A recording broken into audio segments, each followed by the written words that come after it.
아멘. 자, 창세기 27장 1절부터 17절 말씀을 우리가 같이 봉독했습니다. 본문의 말씀을 가지고서 내 마음껏 내게 축복하게 하라, 내 마음껏 너에게 축복하게 하라라는 제목으로 말씀을 나누도록 하겠습니다. 이삭이 벌써 나이가 많아 늙었어요. 이제부터는 진행이 막 빨라집니다.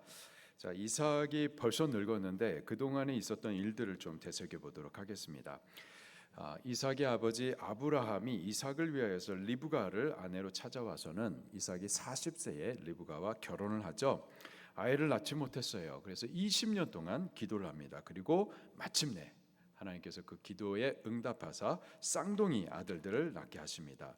장자는 에서고 차자는 야곱이었었죠. 에서는 사냥하는 자이며 들사람이었었습니다. 들사람, 제 멋대로 사는 자식이었었어요. 그는 장자로 태어났지만은 장자에게 주어지는 그 신령한 복, 하늘의 은혜에 대해서 전혀 관심이 없었습니다. 존귀하게 여기지 않아요. 그래서 팥죽 한 그릇에 팔아먹는 자식이었었습니다. 저가 은혜를 귀하게 여기지 않고 그렇게 그냥 버려버리니까 어떻게 하나요? 하나님께서도 그를 귀하게 여기지 않고 버립니다. 이에 비해서요, 야곱은 날 때부터 이 장자의 은혜, 하늘의 신령한 복에 대해서 사모함이 있었습니다. 그 가치를 알았고요, 추구했었어요. 믿음이 있었습니다. 그의 사모함과 믿음대로 결국 그가 장자의 복을 얻게 됩니다. 그러나 야곱의 아주 못된 인격이 있었었죠. 남의 발목 잡고 쏘기고 넘어뜨리고 이런 못된 인격 때문에 그의 인생에 고난들이 많았었습니다. 그 못된 인격으로 형을 속여가지고 팥죽을 팔아서 장자의 명분을 얻어내기도 했었었죠. 오늘 본문 말씀에 보게 되면은요, 이 야곱이 장자의 복, 하늘의 그 신령한 복을 사모하는 믿음, 이거 믿음입니다. 믿음과 함께, 믿음만 있었으면 좋았을 텐데 믿음과 함께 그에게 있었던 그 못된 인격으로 남을 속이는 두 번째 사건이 벌어져요. 이번에는요, 나이 많은 아버지 이삭을 속입니다. 1절부터 4절까지의 말씀을 같이 봉독하겠습니다. 시작.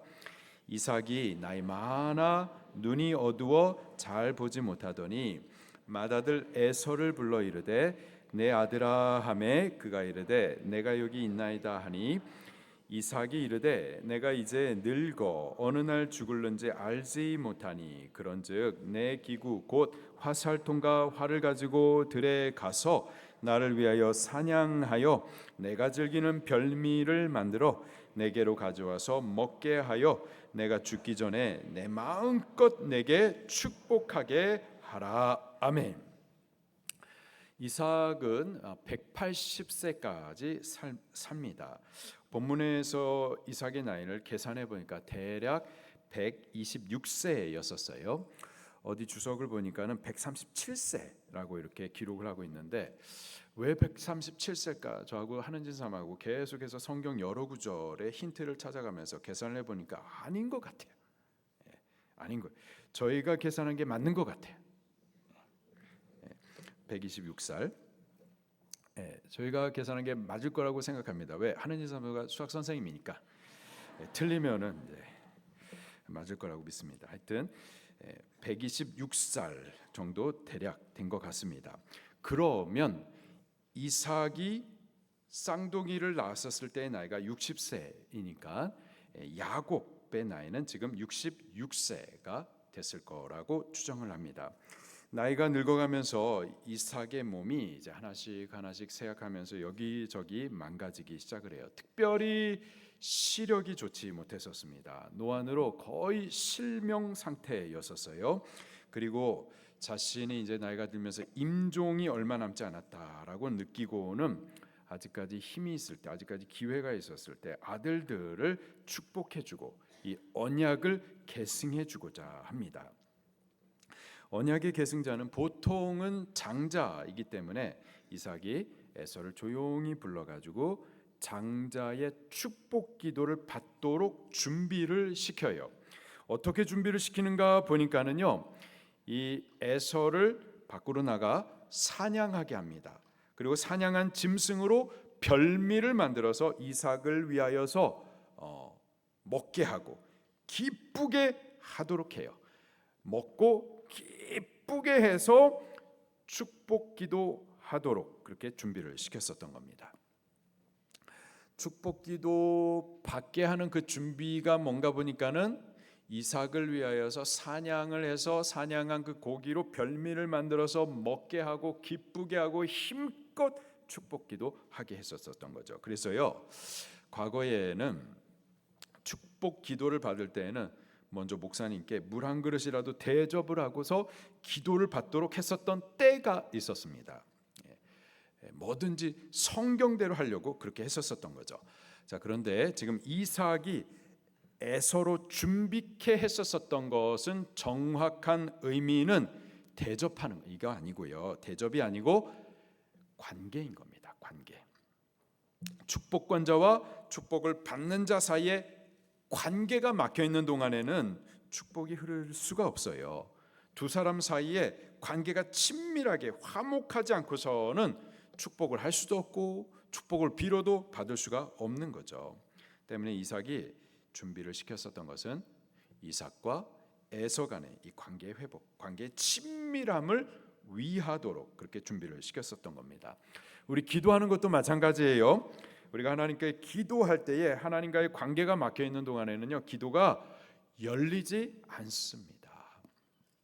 막혀 있는 관계가 막혀 있는 동안에는요, 아무리 복을 구해도 하나님께서 들으실 수가 없고 응답해 주실 수가 없는 거죠. 관계가 막혀 있는 동안에는 하나님이 나의 아버지가 아니라 아저씨인 거고요. 그런 관계에서 우리가 아무리 기도해도 아저씨는 들어주지 않으시는 거죠. 또 나도 아들이 아닌 집 나간 탕자가 되어 있는 그런 관계가 막혀 있는 동안에는 주께서도요, 막 주고 싶어도 우리에게 줄 수가 없는 겁니다. 어떻게 해야 될까요? 먼저 회개하셔야 돼요. 회개가 선행되셔야만 하는 겁니다. 하나님과의 관계가 먼저 열려야 그 다음에 기도가 열리게 되는 거예요. 관계 회복이 먼저인 겁니다. 목사와 성도의 관계도 마찬가지예요. 목사와 성도 사이의 관계가 양과 목자의 관계, 사랑의 관계가 되지 않고서는요, 목사를 통해서 흐르는 은혜가 막힐 수밖에 없습니다. 목사를 통해서 교회에 주시는 하나님의 말씀이 그에게는 전해질 수가 없고요, 또 받을 수가 없어요. 목사와의 관계가 막혀서는 목사가 축복해 줄 수가 없고 축복한들 그 축복을 받을 수도 없는 겁니다.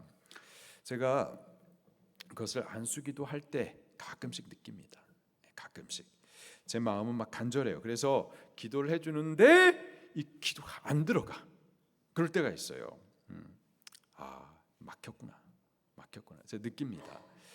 그래서 제가 그냥 이대로는 또 안 되잖아요. 그래서 제가 더 힘을 써가면서 세게 기도를 합니다. 머리를 막 꾹꾹 눌러가면서 힘을 써서 빗대를 세워가면서 더 세게 기도를 해줘요.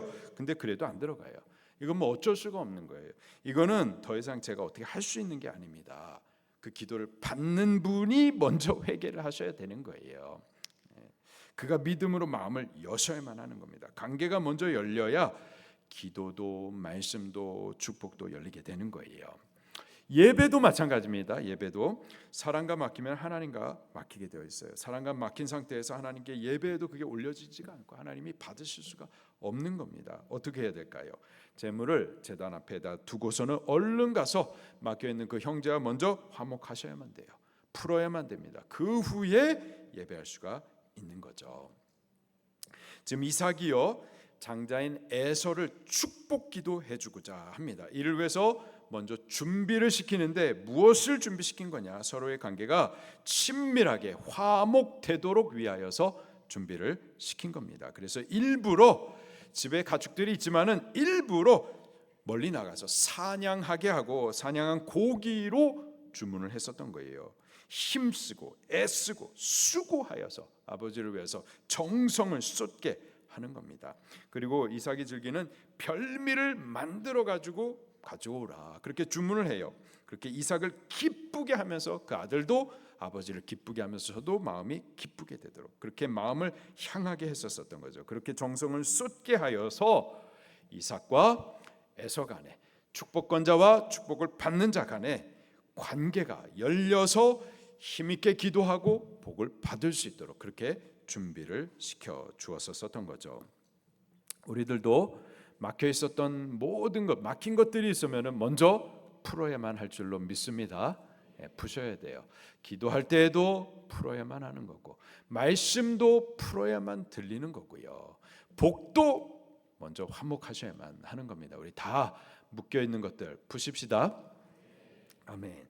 자, 이삭과 에서 사이에 이런 축복 기도, 이러한 대화를 하는 동안에 이삭의 아내였었던 리브가가 이 대화를 엿듣습니다. 그리고는 야곱을 찾아가 가지고 작당 모의를 해요. 5절부터 15절 말씀입니다. 시작.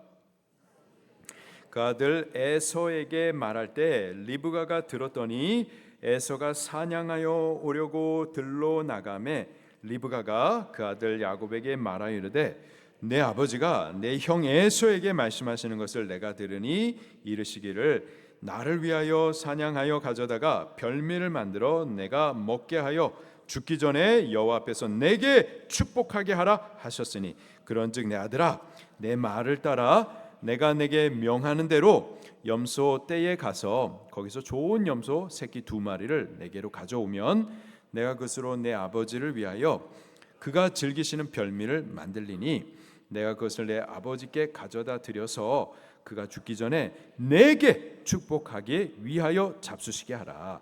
야곱이 그 어머니 리브가에게 이르되 내 형 에서는 털이 많은 사람이요 나는 매끈매끈한 사람인즉 아버지께서 나를 만지실 텐데 내가 아버지의 눈에 속이는 자로 보일지라 복은 고사하고 저주를 받을까 하나이다. 어머니가 그에게 이르되 내 아들아 너의 저주는 내게로 돌리리니 내 말만 따르고 가서 가져오라. 그가 가서 끌어다가 가져왔더니 그의 아버지가 즐기는 별미를 만들었더라.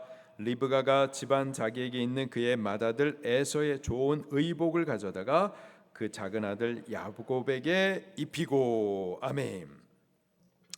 이삭의 가정을 보니까는요 당파가 나누어져 있어요.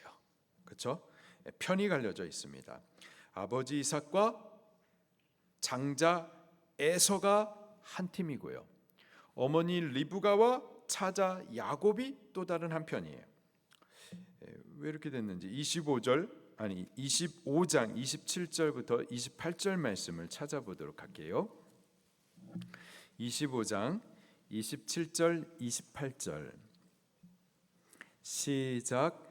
그 아이들이 장성함에 에서는 익숙한 사냥꾼이었으므로 들 사람이 되고 야곱은 조용한 사람이었으므로 장막에 거주하니 이삭은 에서가 사냥한 고기를 좋아하므로 그를 사랑하고 리브가는 야곱을 사랑하였더라. 당파가 지어져 있어요.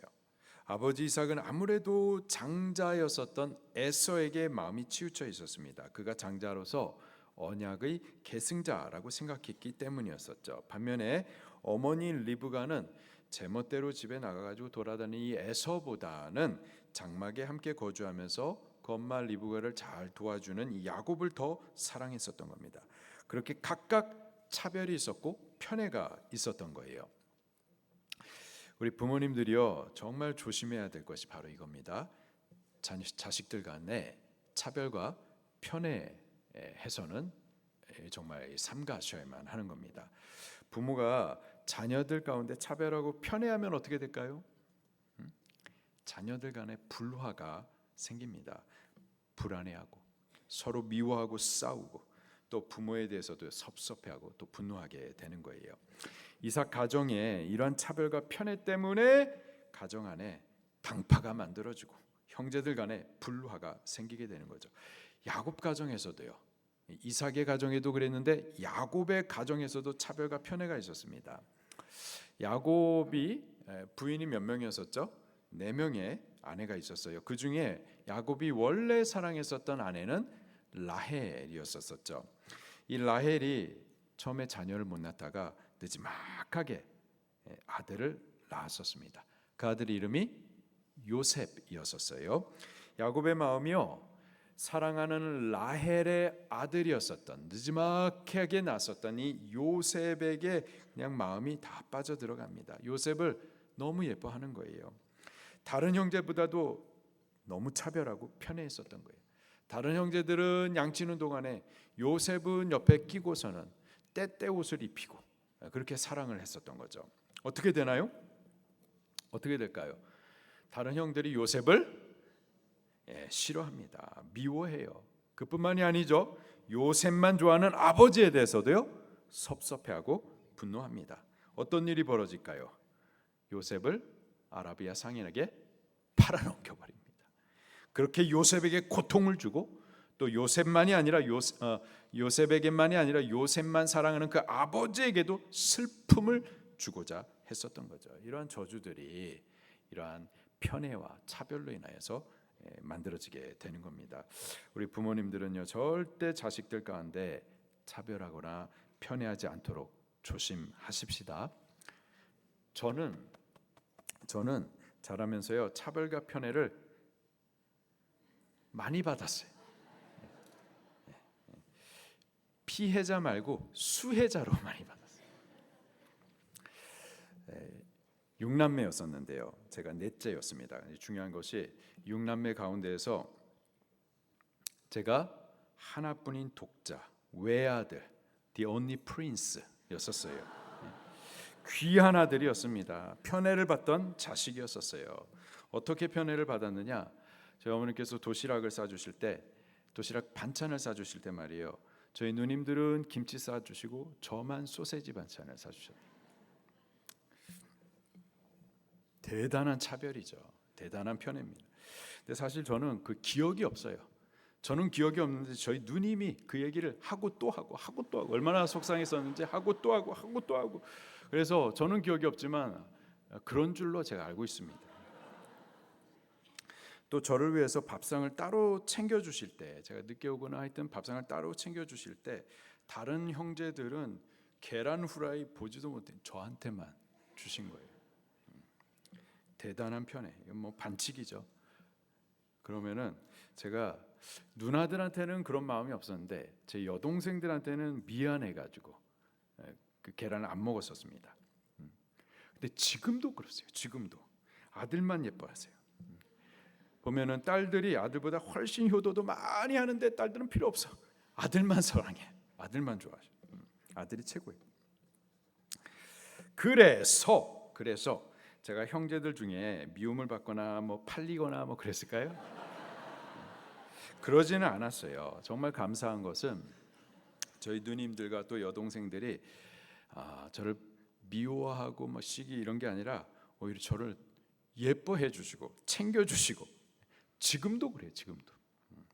왜 그런가 보니까 제가 날 때부터 주의 종으로 구별받아서 그렇게 서원이 됐었거든요. 그리고 그 사실을 저희 부모님뿐만 아니라 저희 누님들, 저희 동생들도 다 그냥 인정하셨던 거예요. 그래서 저를 그냥 동생, 이 형제들 중에 그냥 하나 이렇게 여긴 것이 아니라 어릴 적부터 저를 주의 종으로 여겼어요. 주의 종으로.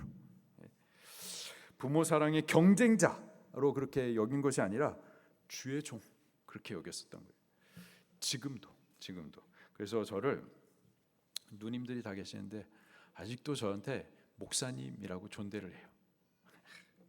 저를 위해 주시고 늘 기도를 해 주십니다. 저희 가정은요 아주 그냥 좀 특별한 경우였고 그렇게 따라해서는 안 되고요. 그렇게 따라해서 안 되고 우리 부모님들은 자식들 가운데 절대 차별해서는 안 됩니다. 아들이 더 귀하고 딸이 더 귀하고 그런 거 없어요. 절대 차별해서는 안 되고 편애하지 않는 게 좋겠습니다.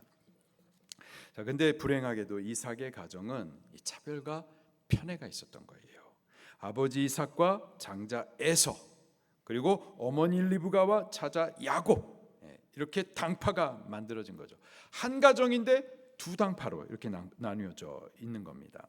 그래서 아버지 이삭과 장자 에서가 한 팀이 돼서 저쪽에 따로 가가지고 모여서 축복기도 이런 얘기하고 있고 그러자 어머니 리브가가 또 따로 저쪽에서 야곱과 조용히 또 모여가지고 또 작당 모의를 했었던 거죠. 우리 가정은 한 가정이 꼭 되십시다. 그래요. 자, 그때 리브가가 야곱에게 이런 말을 합니다. 너희 아버지 이삭이 에서에게 축복하려고 한다. 그런데 나는 너가 그 축복을 받기를 원한다. 그러니 우리 이렇게 하자. 내가 집에서 기르는 가축 중에 별미를 만들어 가지고 너 아버지 이삭을 위해서 대접할 테니 너는 몸에다가 털을 붙여 가지고 내 형 에서처럼 변장을 하고 아버지께 들어가라. 그래서 이삭으로 하여금 장자에게 주는 그 축복 기도를 너가 받아라. 이렇게 제안을 했었던 거죠. 그러면서요 리브가가 아주 무서운 말을 합니다. 13절 말씀입니다. 시작. 어머니가 그에게 이르되 내 아들아 너의 저주는 내게로 돌리리니 내 말만 따르고 가서 가져오라. 야곱이 좀 두려웠었습니다. 그래서 아유 이거 뭐 축복은커녕 속에다가 들키면은 내가 저주 받으면 어떻게 합니까? 그래서 어떤 리브가가 하는 말이 너가 받을 저주를 내가 감당할 테니 내가 받을 테니 하자 이렇게 했었던 거죠. 자, 리브가에게 두 가지 오해가 있었습니다. 두 가지 오해가 있었어요. 자, 첫 번째로는요. 지금 리브가가 꾸미는 이 괴계로 자기가 꾸미는 그 꾀로 축복을 받아낼 수 있다라고 오해를 했었던 거죠. 야곱이 남을 속이는 아주 못된 인격이 있었는데 이게 그 어머니 리브가에게서 온 것이 아닐까 싶습니다. 리브가가 지금 주도적으로 이러한 꾀를 꾸미고 있었던 거죠. 자, 그러나 이런 괴계는요 사실 아주 어리석은 거고 무모한 겁니다. 이삭을 속여가지고 그가 주는 장자의 복을 훔치고자 했는데 그 이삭이 복을 주는 거예요? 아니면 하나님께서 주시는 겁니까? 하나님께서 주시는 거죠. 이삭을 속이면은 그러면 하나님도 우리가 속일 수 있고 그래서 복을 훔쳐낼 수 있을까요? 그럴 수는 없는 겁니다. 이삭을 속인들 진짜 복을 주시는 자 여호와 하나님을 우리가 속일 수는 없어요. 하나님은 속지 않으십니다. 복은 그렇게 인간적인 수단과 방법으로 그러한 타락한 죄악의 꾀로 훔쳐낼 수 있는 것이 아니고요. 복은요 믿음으로 받는 겁니다. 절대 인간의 술수 모략 탐욕적인 방법과 꾀로 훔칠 수 있는 것이 아니라 믿음으로 복을 받는 거예요. 할렐루야. 이제 나중에 보게 되면 결국은 이 야곱이 장자의 축복, 하늘의 신령한 복을 저가 받게 되는데 그것은 지금 리브가의 꾀로 훔쳐서 받아낼 수 있었던 것이 아니고요. 하나님의 은혜로 못 되쳐먹은 야곱이지만 일방적 하나님의 주권적인 은혜로 그에게 복을 주셨었던 거죠. 그리고 리브가의 이런 악한 꾀는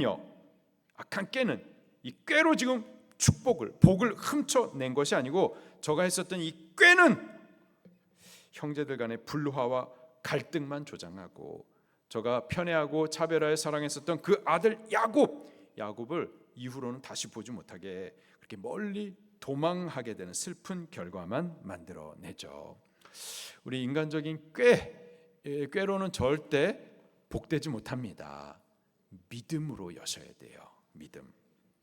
우리 신앙생활 할 때요 절대 세상적인 지혜와 자기 꾀로 신앙생활해서는 안 됩니다. 신앙생활은 믿음으로 하셔야 되는 거예요. 하나님의 은혜를 구하고 약속을 존귀하게 여기며 사모하면서 믿음으로 복을 받으셔야만 하겠습니다. 믿음으로 하지 않는 모든 것은 그건 다 죄예요. 그리고 죄는요 다 슬픔의 열매를 맺게 되어 있어요. 반대로 믿음으로 하는 모든 것은 반드시 영광을 보고 복된 열매를 거두게 될 줄로 믿습니다. 우리 믿음으로 신앙생활 하십시다.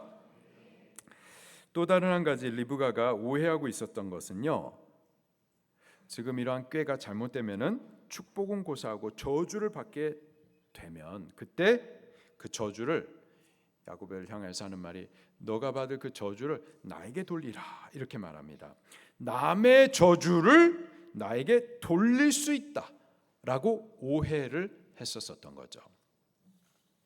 비슷한 경우가 빌라도의 법정에서도 있었습니다. 대제사장 무리들이 예수님을 고소를 했었어요.